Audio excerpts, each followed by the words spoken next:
Wanga jamana in a ko ka gɛlɛn kosɛbɛ parce que Mali ni ye Mali ta k'a lajɛ politique mɔgɔw bɛ fanga na jagoya de la. Bon k'a kɛ faama ye jagoya la Mali kɔnɔ yan o ka gɛlɛn parce que sariya minnu bɛ an fɛ yan ani bɛnkan minnu bɛ an fɛ yan vote de bɛ kɛ ka kɛ mɔgɔ kɛ faama ye. Bon politique mɔgɔ de mɔgɔw bɛ fanga na jagoya bilen la. Anw m'a fɔ an bɛ mɔgɔ fɛ an m'a fɔ an bɛ mɔgɔ tanu. Fanga kɔrɔlen min bɛ yan an b'u tanu nkalon kan wa an b'u tugu kɔ nkalon kan wa u ma fɛn k'an yɛrɛ ye mais hali n'a sɔrɔla ni olu man ɲi mais aw minnu ka ɲi n'a ni Ala cɛ n'a ka ɲi a kan ka na ni ko dɔ de ye pour que ka se k'olu bɔ yen k'a sɔrɔ a ma kɛ ni mankan ye a ma se ka kɛ ni kɛlɛ ye mais mɔgɔ faga min bɛ kɛ bi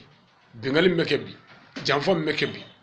ayiwa jagoya ko minnu bɛ ka kɛ bi i b'a dɔn nin yɔrɔ in na ko an mago bɛ fanga na jagoya bilen la politique mɔgɔw ka laɲini ye nin de o tuma bɛɛ lajɛlen ni ka faamu don mais ne bɛ min fɔ dɔrɔn personnellement moi Ali Sangare ne bɛ min fɔ dɔrɔn malidenw ye politique mɔgɔw faamaw jamana in y'an ta de n'a ɲɛna a bɛ ɲɛ an bɛɛ bolo n'a tiɲɛna a bɛ tiɲɛ an bɛɛ bolo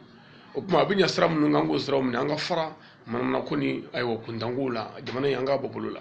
an faso de don n'a tiɲɛna o y'an faso tiɲɛnen de n'a ɲɛna o y'an faso ɲɛnen